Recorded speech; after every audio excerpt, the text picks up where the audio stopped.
Earnestly podcast here with the man Danny G. A little sad face Danny G. His Boston Celtics went down. The comeback came just a little short. Danny, what's I up, would bud? say a little is an understatement. That was probably one of the more painful nights of my life. Was it really? I don't turn games off very often, if ever. I generally try to see it through, but I actually turned it off maybe with 10 minutes left in the game. I couldn't Oh watch wow, anymore. dude. I here's me, Mr. Paranoid Heat fan here. I even when we were up 23, I was still worried. I was still like, oh my god, we gotta keep this going. I don't know. This is me because the Celtics shooting can go off anytime. It was not the case It was, last night. you know what? It wasn't. Yes, they could. They definitely could. They had the ability to score in chunks. It just Mhm. wasn't happening for anybody last night. You could just see it. You could see it in the you could just see it in the demeanor of the players. It just wasn't there last night. Yeah, it was definitely. It's funny because like the series. I mean, this is one of the wackiest series I think in my 30 plus years watching NBA basketball. I can, first off, like being down a 3-0 hole, had it been like shocking. I mean, clearly, Boston's the more talented team. I'll still say it even today as Miami advances to the finals. Like talent alone, roster wise, I mean, you're taking Boston's roster over Miami's roster. I would, you Yeah, know, absolutely. Yeah, the fact there was a 3-0 series at that point was like, wow, this is insane. And then even then, I remember telling you there's still a pathway for Boston to come back because, typically when the team's up 3-0, it's normally the better team up 3-0, not the team that's the correct. the worst team of the two.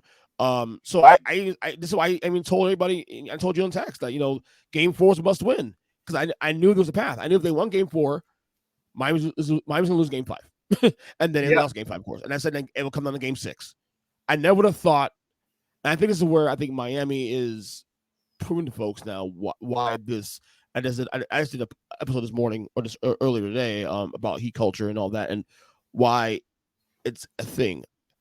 The mental fortitude it took to lose the game they did on Saturday, okay, the way they did, okay, also didn't have to go up to Boston, but the pressure not only of getting over that loss in 48 hours, then having to avoid having the record of the history making thing of being the first team in the history of the league to blow a 3-0 lead in game 7 in that environment. And to not only win that game, but to win in Boston, I think it says a lot about their mental fortitude. it absolutely does. You and I talked over text Yeah, many times. I mean, you know how I feel about the talent level between the two teams. yeah, To me, it's not even a debate. The Celtics were by far the more talented team, at least on paper, than the Heat by far. yeah. I mean, the most frustrating part about the series for me was seeing the guys like Gabe Vincent, Duncan Robinson, Yeah. uh, Caleb Martin in particular, who should Oh have been the god. MVP of the series, as Probably far as should I'm have. concerned. Probably should You have. know, Yes. he really should have been. Guys like that, Martin Struess. Because if you ask me, Jimmy Butler himself did not beat the Boston Celtics, and I No. don't even think he had that great of a series overall. I think the role players are the guys that really elevated their game, that are the ones who really, helped the Heat win the series, Yeah. and that is an attest to how good of a coach Eric Spoelstra is. He is probably the best coach in the NBA, and I Yeah. think that is proven right then and there. What he's done this whole entire playoff ride should prove that he's the best coach in the NBA. I mean, you beat the number 1 seed in 5 games. That was quick. First of all, you almost didn't even make the playoffs, right? And Again, then we you were literally 3 minutes. three I'll say it minutes. again. We were 3 minutes from losing Yeah, Chicago in the playing game. exactly. And then you go in, and then I honestly thought they got by Milwaukee, but I actually thought the Knicks were going to provide a tougher series, believe it or not, than the Bucks, because I just think the Knicks are very physical, and I thought that they would be able to put a hurt on the Heat. I still thought the Heat would win the series. Right. But it makes sense though because like especially in New York's case because they came up with an impressive win against Cleveland in the first round. So Exactly. they definitely had come into that into that series, certainly it felt like, oh, this Knicks team is probably ready to take the next step. Exactly. Yeah. So they, then Miami pretty much curb stomped them too, and then rolled into the Eastern Conference Finals and put a hurting on the Celtics to the point where they were, a 3-0, and then history wasn't ready to be broken yet. So, realistically, the better team in the series won the series. The Heat outplayed the Celtics the entire series. Even in the games 4 and games 5 that the Celtics won, the Heat weren't out of it at any point in any of those games. What was it? Game 4, they lost. Oh, it was game 5. Celtics had a big lead. Right. I think. But I mean, game 6, the Heat came back, 10 points down. Didn't that game game 6 mimic the game 7 game last year where he bosses up big late and then Miami made a late run like last 2 minutes of the game and almost pulled it out? Yep, 100%. Boston is deja vu. That's Boston's. If you listen to Boston sports radio right now, that's the thing. They don't know how to close. They don't know how to close games. They know how to get leads. They know how to get there, but they don't know how to play with a lead. And that seems to be the biggest, or at least one of the narratives that the Boston sports media likes to portray. I don't necessarily think that's the case. I think I think they're just young. I think that the biggest problem with the team, and you're gonna find this very interesting, is the two alphas are Jaylen Brown and Jayson Tatum. Okay, right. Those guys don't have that upfront, brash leadership personality that guys like, well, I'll just say Jimmy Butler has. Right. You know what I mean? Jayson Tatum and Jaylen Brown, I'm going to go to the media and say, we're going in there and we're going to win in game 7. That's not what they're going to do. That's not their personality. That's not they're not the, jump on. They should be, but they're not the jump on my back, ride my back. I'm going to take you guys to the next level. Okay. Yeah. The guys that have those personalities on the Celtics are the guys like Marcus Smart and Grant Williams. Okay.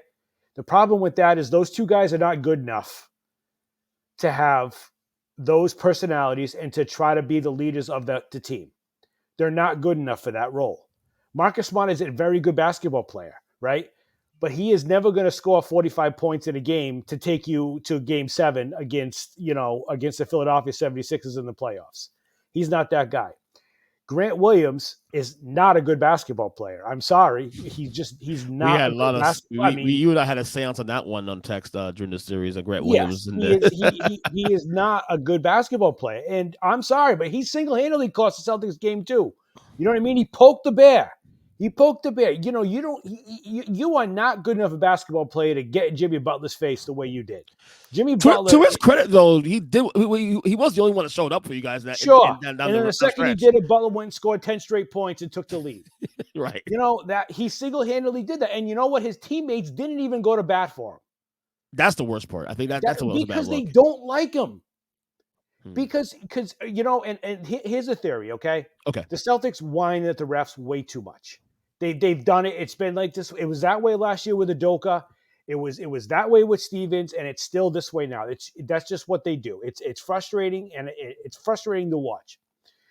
But when Jayson Tatum and Jaylen Brown do it, you could say, all right, they got the reputation. The referees are probably going to give them a little bit of wiggle room. But when Grant Williams is constantly barking at the referees, which is what he does on a regular basis, right? What that does is that takes away from the credibility of Jaylen and Jayson. Because the referee's like, all right, your ninth player on the roster is barking at me, saying he never commits a foul. Why am I going to give your team the benefit of the doubt now? You got this guy chirping in my ear the whole game, and that's what he did. And I mean, I pretty much watched every game for the Celtics this year, and there was a pattern.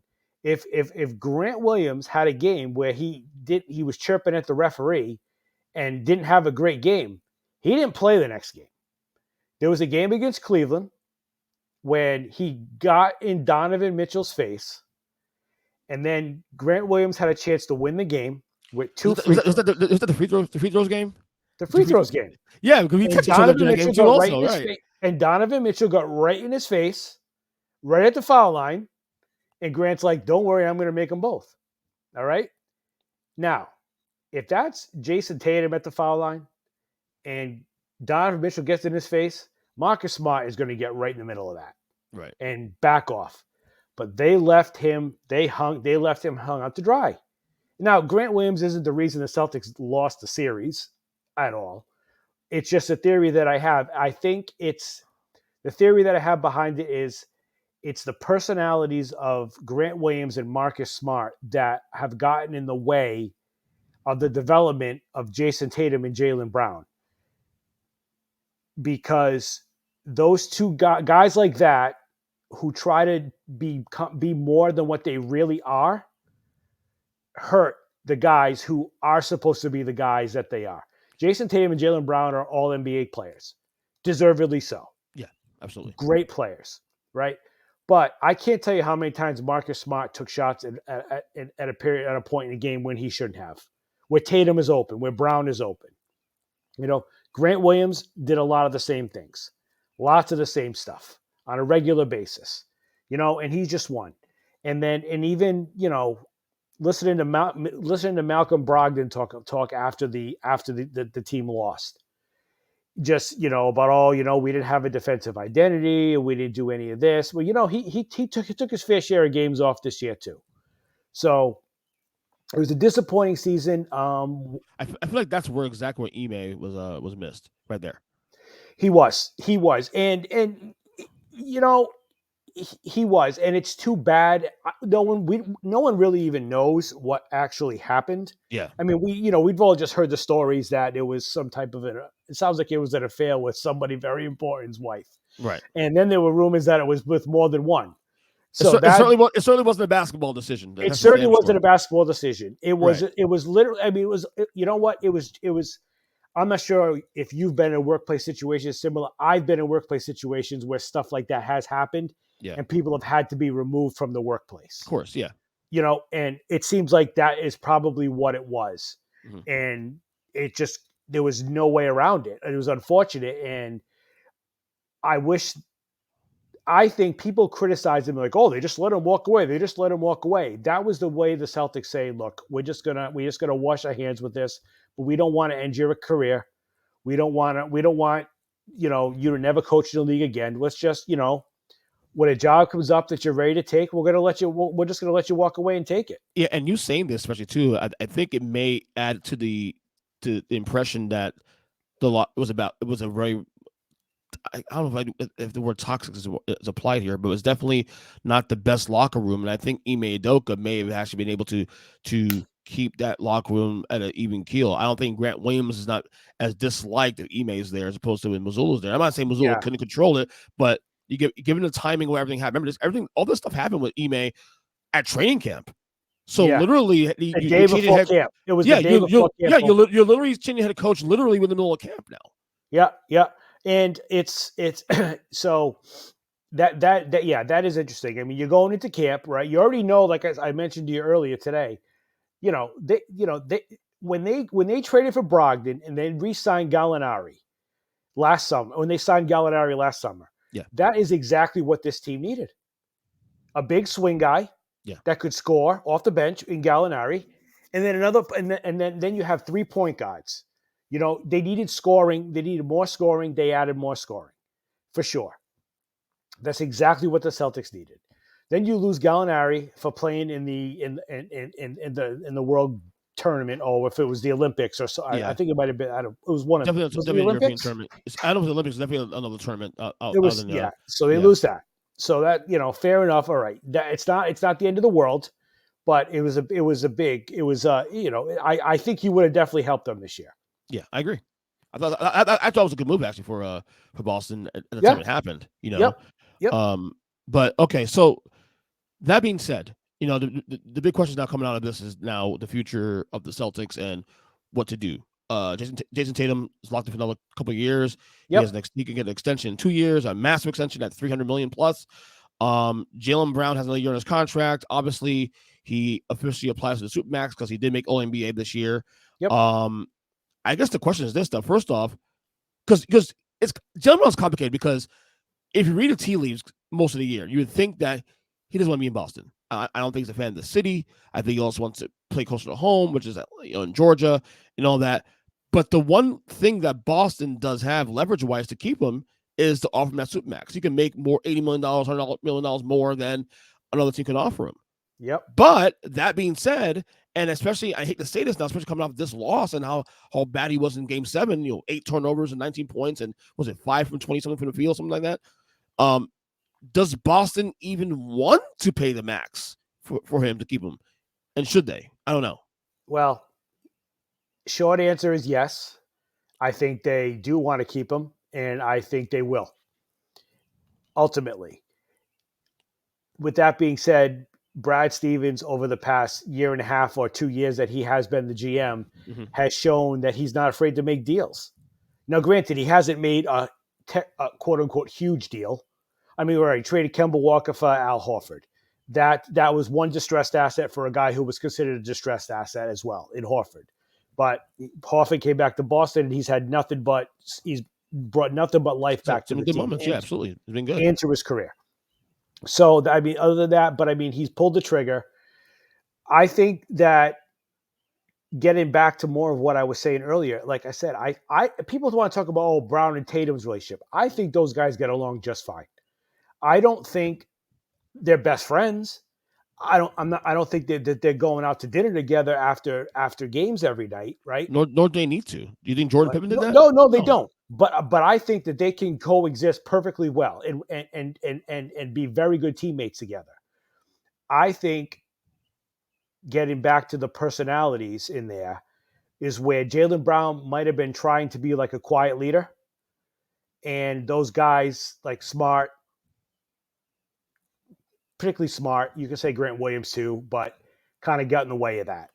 And I think that what Jaylen Brown would like to see the Celtics do is mix some of that situation up a little bit. Honestly, I wouldn't be surprised if they traded Marcus Smart. I really would. So I was looking at the salary cap while we were setting up here. Yeah. I feel like that's the one piece, because if you're going to commit to Jaylen Brown long term with that kind of money, and with the new CBA coming into play next year and that second apron, I'm not sure if you studied all that yet, but that the way the new CBA works is going to be virtually impossible to basically put it this way: the era of super teams are over. Basically, you can have two stars and that's it. Right, and the league doesn't want it anymore. Right, and to be honest, it's good for the league in terms of like parity and all that. You're seeing that now. My thing is this with Boston. This is my opinion, and I'll ask you this: I don't think they have a choice, but it's to sign Jaylen Brown, because first off, unless you're trading him for another big asset, i.e., Damian Lillard or another star out there, it's not like guys like Jaylen Brown grow on trees. Like, it's fine to say, "Oh, let's get rid of Jaylen Brown," but if you get rid of Jaylen Brown and don't have another star near his caliber to replace him, you're not getting better. Like, as good as Jayson Tatum is, you're not getting better. I see the thing with this combination. Yeah, it's Brown and Tatum to me are a little bit redundant because they do the same thing, but it has worked. They've gone to 5 East Conference Finals in 6 years? Yeah, or 7 years. Mm-hmm. They are in the conversation. I think people don't understand that there's still value in being in the conversation. Of course. And there's a couple things I'll bring up with that being said. There's one player in the league that if you're going to trade Jaylen Brown for, that would get and who would actually help and improve the team, it would be Damian Lillard. Yeah. That's the only guy, in my opinion, I would pull the trigger for. Okay? I don't think that'll happen.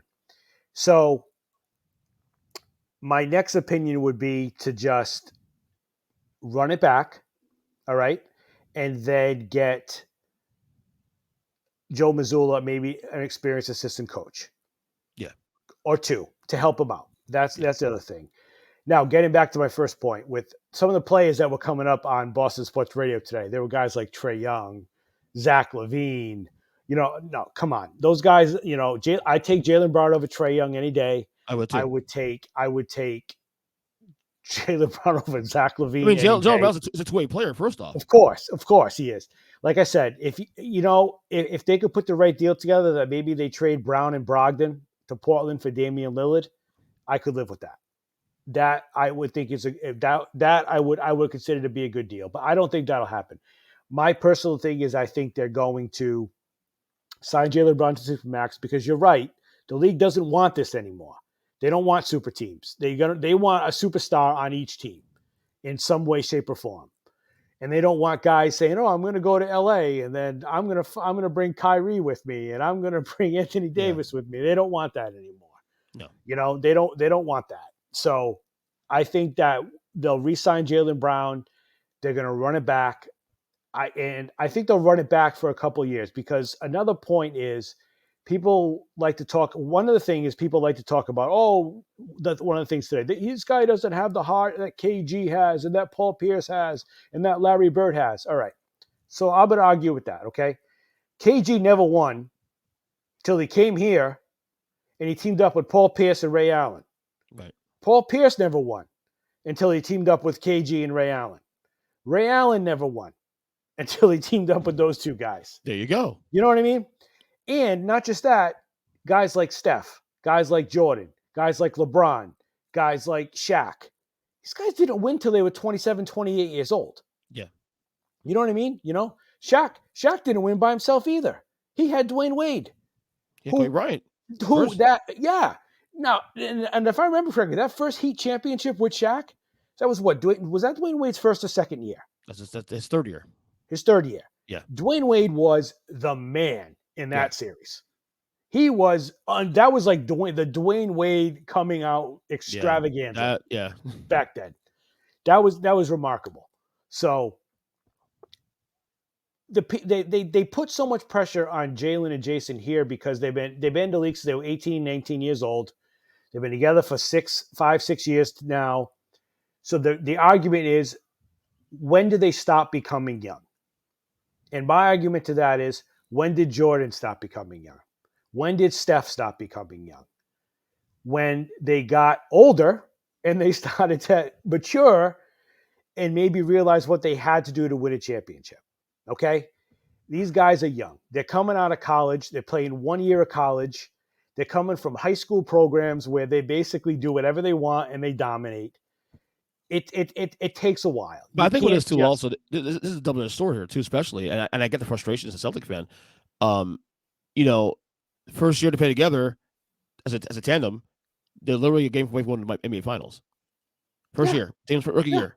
They take LeBron 7 games. I mean, people forget that Jayson Tatum's rookie year was also the Al Horford, Gordon Hayward, Kyrie Irving, all gone, right?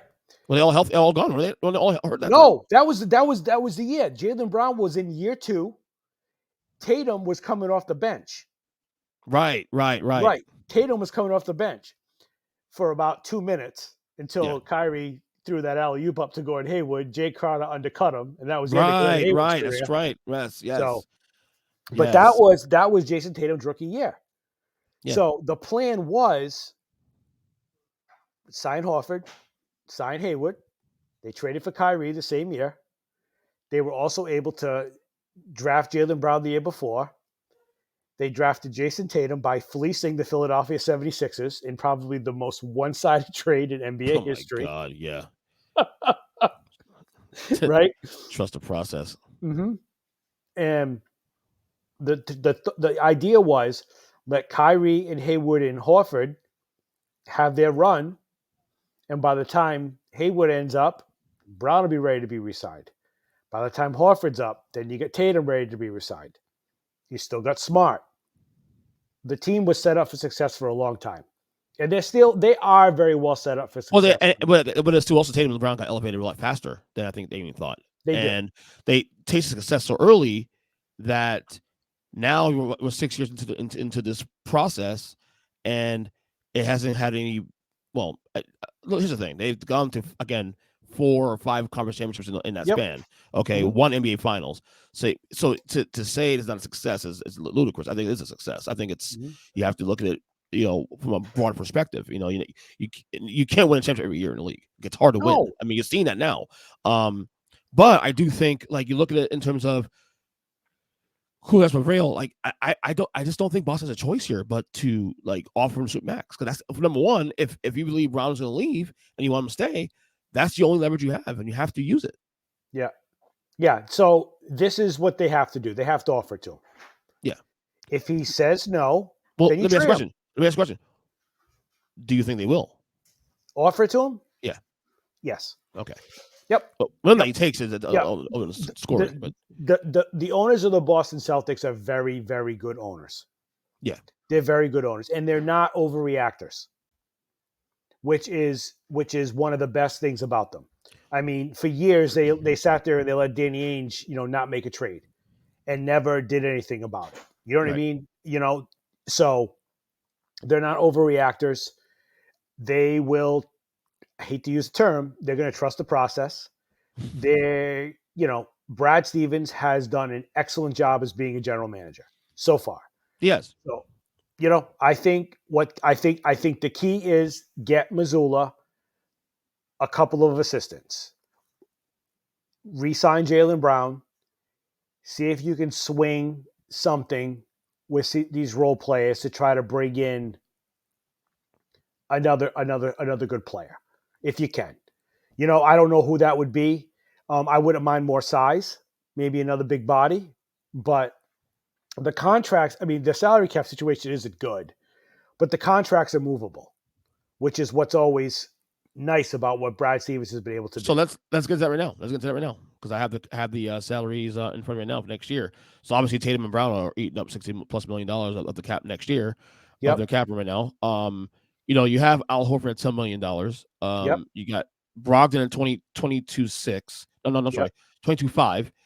Marcus Smart 18.5. Derek White, who had a fantastic series, 18.3. Rob Williams 11.5, which actually is a kind of a value deal right now if he's healthy. Grant Williams is on a qualifying offer. Dude, I wonder if they exercise that or not. They won't give it to him. Okay, $6 million. Nope. Gallinari is 6.8. Yeah. So they're not gonna look. They're not gonna. They already offered. The rumor here was they offered Grant Williams 4 years, $60 million. He turned it down because So he wanted right. $80 million. And I actually think that rubbed the team the wrong way. I don't know. I think the cap will be at 155, 160 next year. Going to next year, we will know in a couple weeks when they release the numbers officially. Yep. Boston will be at approximately 158. So they don't have much room. No, they're one of those teams that are like nudged up, and it's important too to talk about this too because of the fact that again that's the new CBA, the second apron, which is going to make it harder, to they double penalize teams for being over the cap at that point, and once you start paying Jaylen Brown that you commit to him to that 295 5 years, that's going to nudge you over that cap room. Now I believe there are some good pieces here that you can probably look into trading. I think Marcus Smart, as good as he's been, the best player of the year last year, certainly one of the heart and soul of that team. He's an asset you can look into probably moving in your future. Brogdon also too. The both guys are still fairly in the prime of their careers. You look at Brogdon and Smart; those are two guys you can look at. I mean, Derek White, that's another sizable contract. I'm not saying trade him, but I will say Derek White's value right now is a lot higher than it was, say, a year ago. I don't think they would trade Derek White, to be honest. I don't think so either. I wouldn't. I think they like him. No, and I agree with you, and I think that he's a great swingman. But I'm saying if you're looking to clear up some relief and to maybe get another star, another big player, those are the options you have there, honestly. So they do have some decent assets here to move forward with, like in terms of playing chess and whatnot.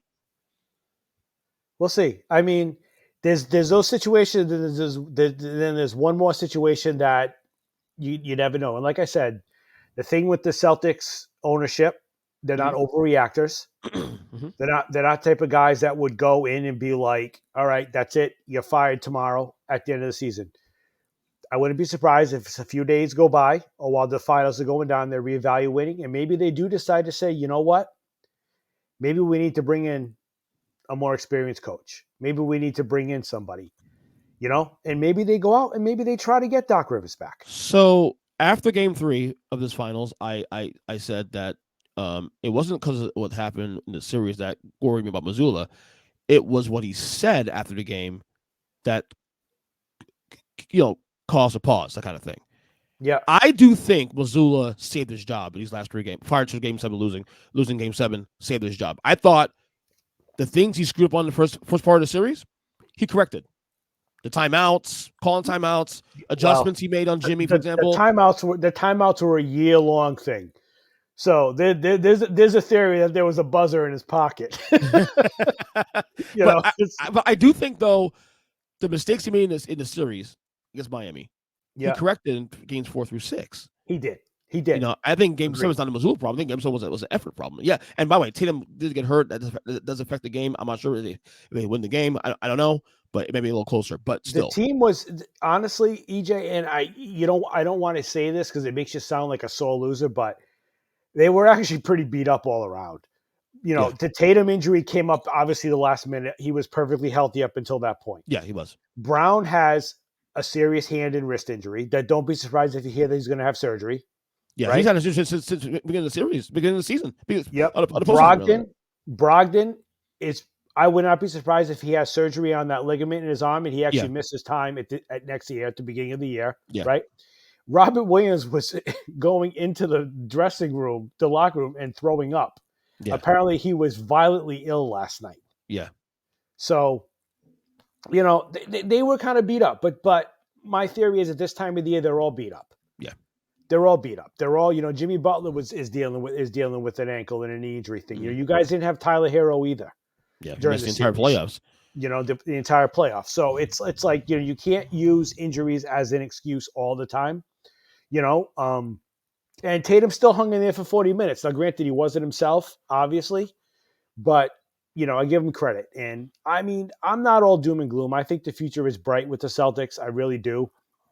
I think the issue is getting the right mix of players in, or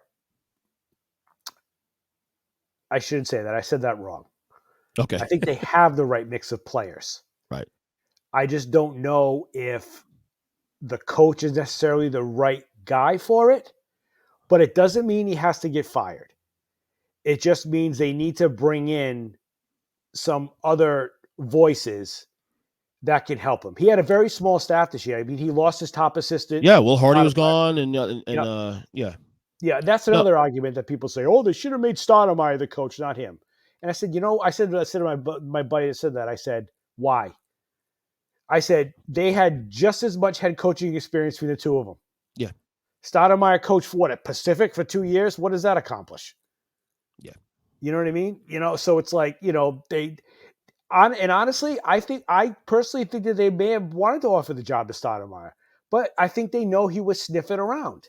That other teams and other places were interested in him. So they were like, why are we going to commit long-term to a guy who's already looking elsewhere? Look, I'm not sitting there saying that you should change coaches if you feel like you really have to. But I posted today on social media about why Spoelstra works and has worked, and why he have been successful for almost 30 years now under Riley and Harrison. Spoelstra has been involved in this franchise for the entire tenure of Mickey Harrison, Pat Riley, as a video coordinator and all that, to assistant coach to head coach. I believe in stability. I believe if you find the right guy, you stick with that foundation. Look at Belichick in New England. Obviously there's a rough times now with the changes in the roster, but I believe overall if you believe in the foundation you set, it can draw more success. I think Brad Stevens, had he stayed head coach, will still be head coach of this team going forward. No, he would. Had he not, there's a theory that they told him you're just going to come do this, or they wanted to fire him, but they owed him 6 years on his contract. No, he had that job as long as he wanted it. Right. It was never gonna. He was never. You don't sign a guy to a 6-year contract extension and then decide the next year that you're just going to get rid of him. Yeah, I don't think it's a good look, especially the way he turned things around in the series, to just can them. But I have to say this though. We have to kind of lean into this a little bit. This is the first year probably in my lifetime where you have a lot of really, really good Pro Bowl coaches on the market right now. Now, one just got signed by Philadelphia yesterday, Nick Nurse. But you still got Monty Williams available there. You still got Mike Budenholzer out there. You still got, I think, Dwayne Casey still available too also. Yes. You got guys that have won rings have in recent years. Yep. Guys have done some things in the league. Doc So Rivers is out there. Doc Rivers, so I mean, a return, who knows? I'm not saying they should not go that route or shouldn't go that route. I'm just saying that it's kind of a conundrum because if there are guys out there you think that can do a better job next You got to year, explore it. especially with this core, Yep. and this You have core to of explore Brown it. and Tatum, Yep. it's almost irresponsible to not at least look out there. But at the same time, Mazzula, you got to give him credit for what he did this year in terms of like on the fly, like in terms of this. I think part of the thing that, sorry to cut you off there. No, go ahead. Because Missoula's a little different. Like people criticize him about the timeouts all season long. But his thing was basically, I'm not the guy on the court. You know what I mean? I want these guys to figure it out. There's a happy medium there. You can let them figure it out to an extent, but sometimes you gotta be like, all right, timeout. This is what I'm seeing. We need to fix this. Reel him in. Yeah. He's got that Belichickian snarkiness towards He's very the media. ornery. He's very ornery in press conferences. Definitely. Yes, and as a rookie head coach, that doesn't bode well. You know what I mean? It's like you ever work for a boss that just got promoted, and the next thing you know, and all of a sudden they think that they what doesn't stink, and that they know everything, and you're like, yeah, buddy, you got a long way to go. So I think that's part of it, But I ultimately, I mean, if you had asked me how I think what's going to happen today is I don't think he goes anywhere. I think that they keep him around. I do think that they will overpay or get whoever they can in for some good assistance for him, And honestly, I know he got the job, but they did actually reach out to Utah to see if they could get Will Hardy, the guy that Danny Ainge hired from the Celtics to coach the Utah Jazz. Mm-hmm. They did reach out to Utah to see if he would potentially be available. You mean recently? No. When Udoka got let go. Oh, okay. Before the season started, they did reach out. There was a report, and it was actually on good authority that they made a phone call.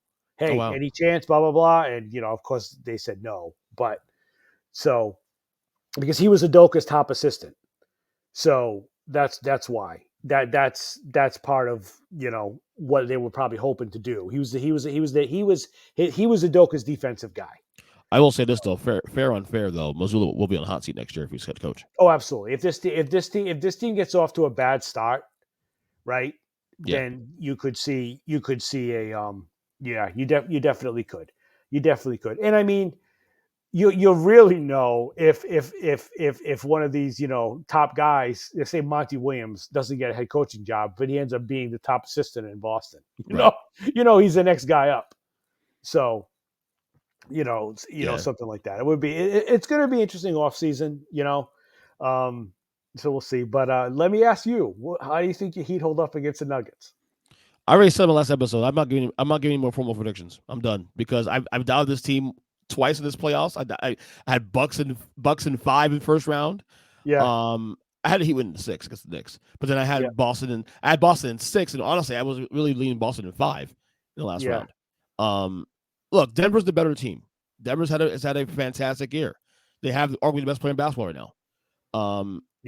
But my attitude now is this: I'm not down my team ever again. I mean, everything that they've done this year in this playoffs, I'm not down Eric Spoelstra anymore. So look, Denver should win the series. They should be the favorites and should be heavy favorites because they've looked virtually flawless the entire postseason, pretty much. Yeah. But if I'm gonna doubt my team, hell no! I don't want that stain on my. I want that stain anymore. Yeah. Here's what I'll tell you. Sometimes the dog in the fight, even if they're smaller, they can win because they've had a harder time to get there. Denver's pretty much been able to walk through the Western Conference. A little bit pushback against Phoenix, a little bit, but other than that, a little bit, but not much. Not much. I mean, they rolled through the Lakers like a hot knife in butter. Yeah. The Heat have had to claw their way the whole way, and they've done it. And then again, they got Spo.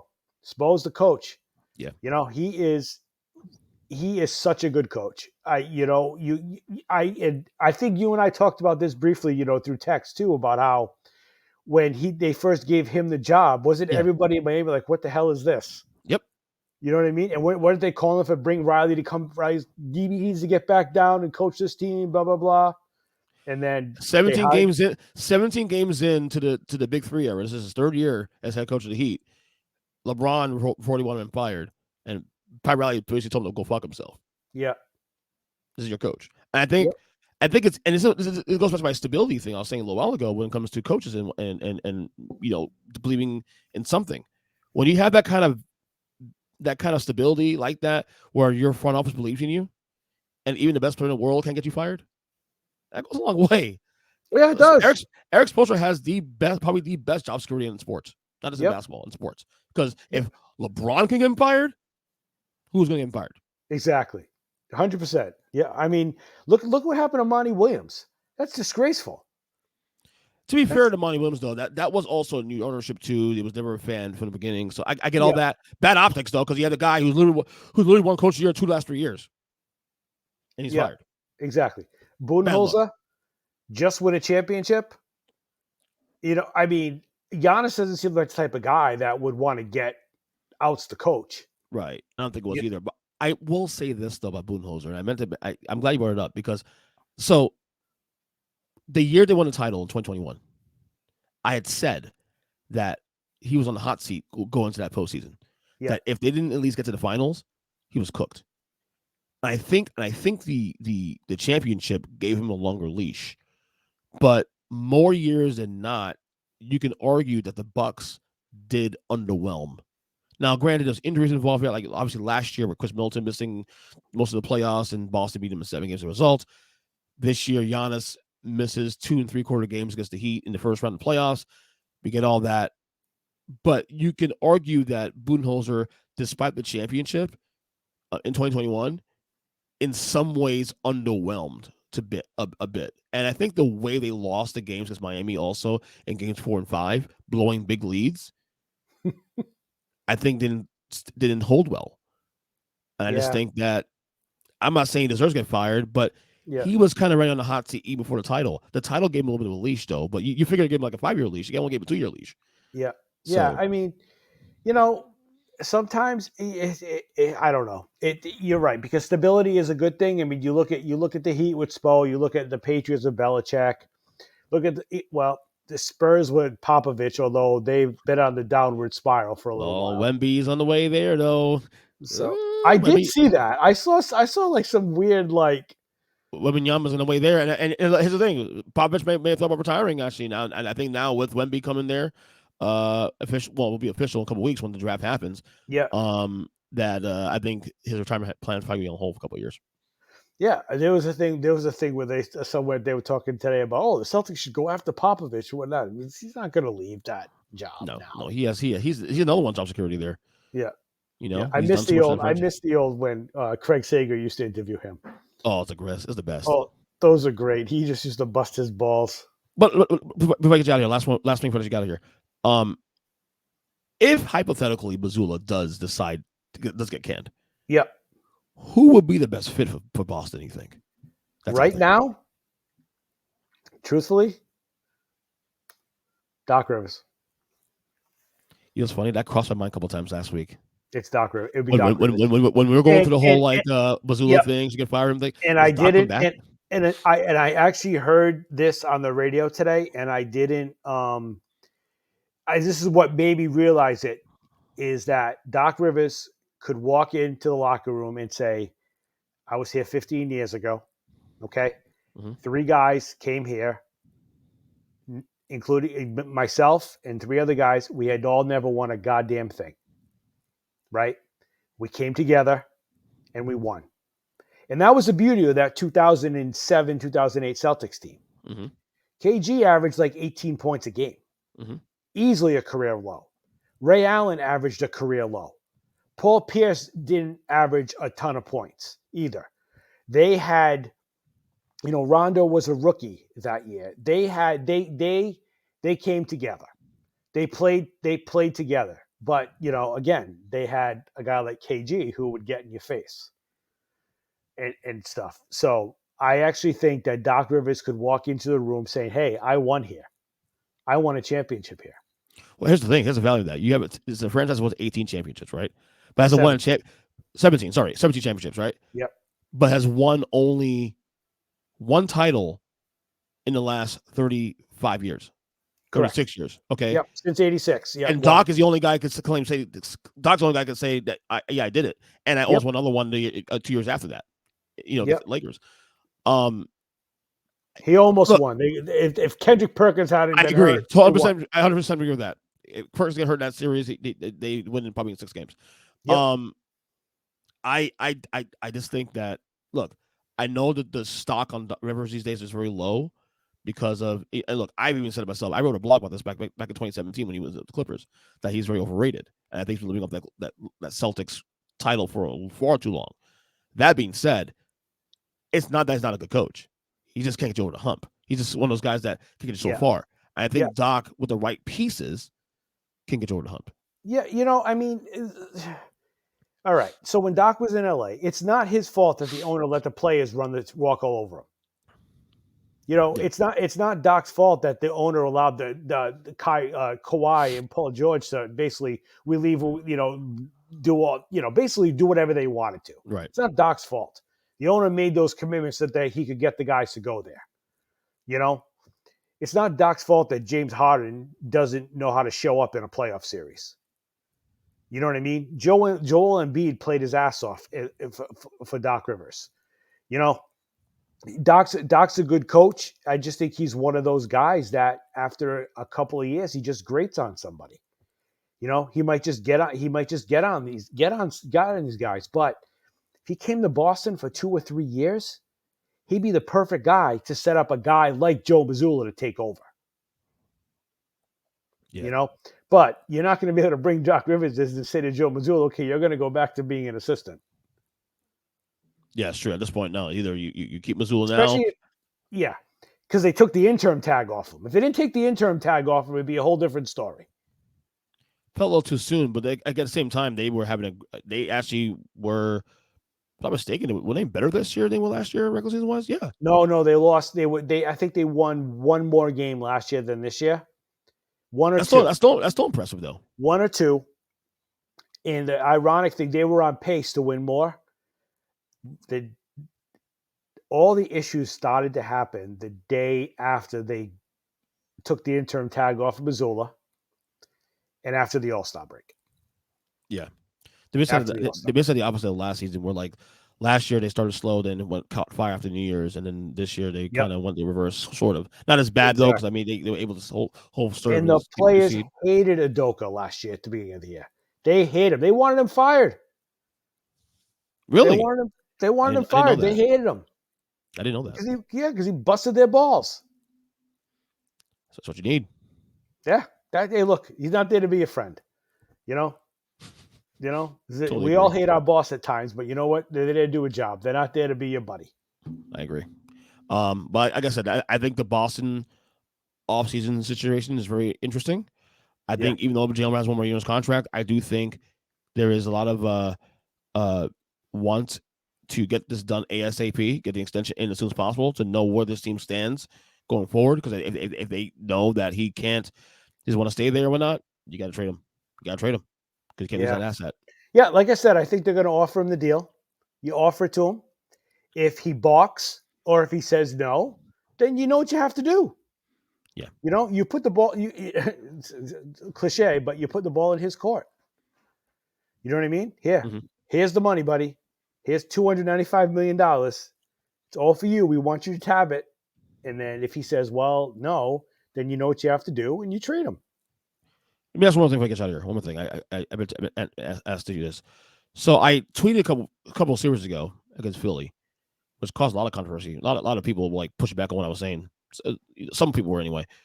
When I said, and I'm sure you actually were on part of that thread I posted on my group on Facebook, where I said that Jayson Tatum was, to me, top 5 talent, but I can't seem to put him in that top 5 just yet. Now, remember, this is before the Game 6 heroics in Philadelphia, and then Game 7 hitting 51 points. Okay. Yeah. But like if I'm doing a list next year of my top 10 players in the league going to next year, like he's probably still 6. Maybe he might be 5, but he's definitely on that. To me, is this what you said earlier? It's Tatum. He's a phenomenal scorer. He'll fall to 30 points. Hell, he poured to 14 points last night injured. And yet there's something missing with that kid. No, he's not. He deserved to be first team All NBA. Of course, he did. But I agree with you. I don't know if he's a top 5 guy yet. Because we'll spitball. You got Giannis, Jokic, probably Embiid, Curry. I don't know if I got Embiid there anywhere now. To be honest, yeah, I'm a little. Embiid Luka. was Luka's still top 5 in my opinion. Even though a little bit of team success was not good this year. He was Durant. I still think Durant's better than Tatum. He's out of my top 5 now officially. He was number 2 last year for me. I got him out. Yeah, I got him out. He's in my top 10, but not my top 5 anymore. Sure. Let me think. I mean, you got Curry, Embiid. I had on the last episode I was recorded today. Like Jimmy Butler is complicated for me too because is he top 5 or is he top 6? I mean, he's complicated because the idea of him being able to raise his level in the playoffs, it's a lot of value in that. Yeah. Like I tell everybody, but one of my favorite players of all time is Robert Horry. Oh yeah, big time Bob or big shot Bob. Yeah, big shot Bob. Didn't he win? Isn't it 9? Didn't he win 9 championships? 7. He won with the Houston, Lakers. 2 with Houston, 3 with the Lakers, and 2 with the San Antonio. 2 with the Spurs. And I think he hit game-winning big shots with all of them. Yeah, he did. He was he was one of my favorites. And he wasn't a Hall of Fame player, but the guy just he just made so many big shots. Big players have killer instincts. And to your point about Tatum, I don't think he has that killer instinct yet. Yeah, I think what is, and I'll say what I said on that thread. I think you gave him Jimmy Butler's heart and grit. He'd be the best player in basketball, not even close. Correct. I agree with you with that. That's the separation because he has he's way more skilled than Jimmy Butler. Way more skilled. Yeah. So. Yeah. I mean, some like all the big winners. I mean, they were talking about this. I forgot where I heard this, but they were talking about the guys that win, like Michael Jordan. They're like, he was a jerk. Tom Brady, he's a jerk. Tom Brady's a jerk? I don't know Tom Brady's a jerk. No, but he's a jerk because they want to win more than anything. Yeah. They don't care. They don't care about your feelings. They don't care about what you think of them. They just want to win. They just want to win. Michael and Kobe and Brady, to me, those guys are like assassins. You know what I mean? Yeah. They're just they're incredible. But Tatum, Jimmy Butler has that in him, though. Yeah. Jimmy Butler has that. I'm going to win. I'm going to win. And he talks, but he backs it up.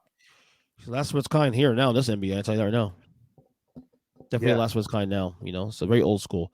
Anyway, Danny, thanks for the pod as always. It was awesome. No, thank you for having me. It's always fun. Duke told me I'm not allowed to root for the Heat during the series. Don't listen to Duke. You can come on the bag if you want to for the series. I'm the king. I'm the king of Heat Twitter. No, not really, but you know what I mean. So he literally said that to me today. I told him I was going on. He goes, "You're not allowed to root for the Miami Heat." He said, "I gave you until halfway through a game 1 to change your tune, and then you didn't do it." So yeah, but you're not going to do that against your favorite team now. Come on now, you're a Celtics fan. No, and honestly, to me, the Celtics and the Heat have that Eastern Conference rivalry. It's definitely a rivalry. Someone said that to me recently that's not a rivalry. What are you talking about? They've played 3 of the last 4 Eastern Conference Finals in the biggest conference.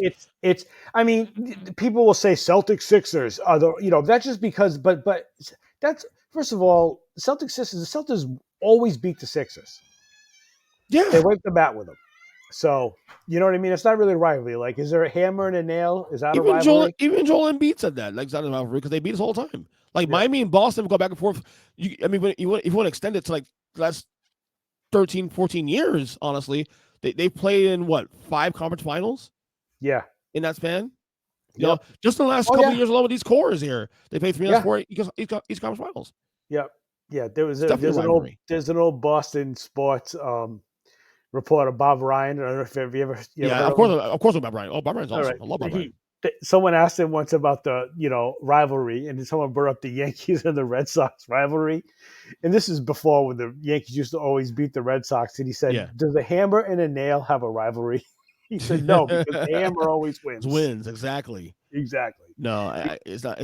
And I'll be honest. I'll even go further than that. I think that's probably the biggest rivalry in basketball right now is Heat and Celtics because they're meeting commonly in next to the biggest stage possible. Yep. You know, who else? What other rivalry can you say? I mean, we'll say, Warriors and Grizzlies. Yeah, that's fine, but they're not having anything worth. I mean, they had one series last year, and then they had the playing game. That's about it. I can tell you this right now: the Heat and the Celtics will play on Christmas Day. You think so? Yeah, they will. They'll play Christmas Day. Hope so. Be fun. They'll play Christmas Day. It'll be fun. Yep. Only question will be whether we'll be in Miami or in South Beach, or being up in the Garden. Should be. Honestly, it should be in Miami. Yeah, well, yeah. I mean, if they win the East, they should at least have the advantage. Oh yeah, yep. So. That was the thing where it was the year after the Celtics won with Doc Rivers, and he was pissed because they played the Lakers on Christmas Day in L.A. Because the Lakers bias, of course, that. And he's like, and Doc Rivers is like, I don't know. He goes, we win the NBA championship, and now we're traveling to play the team that we beat on the road on Christmas. He's like, come on. So, totally. I agree with Doc, to be honest with you. Oh yeah, I don't agree with Doc on many things, but I agree with him on that one. Well, who knows? Maybe he'll be the next head coach of the Celtics. So who knows? We shall see. Next couple weeks should be interesting. It would. You know what? It'd be full circle for him if you think about it. It would. He started out in broadcasting, then he went coaching in Orlando. Yep. A couple years, got let go, but broadcasted for a year, then got hired by the Celtics, and everyone in Boston was like, "Oh my god!" I could see him actually broadcasting another year. To be honest with you. Oh, taking a break. I've actually one of the guys on the radio that I listen to up here is Fred Toucher. Mm-hmm. He did the Boston Morning radio show. He's actually very good friends with Mike Gorman, who is the play-by-play, who is the voice of the Boston Celtics. Right. Who is one of the best broadcasters in the business. Mike Gorman and Tommy Heinze used to be the CBS national broadcast team way back in the day.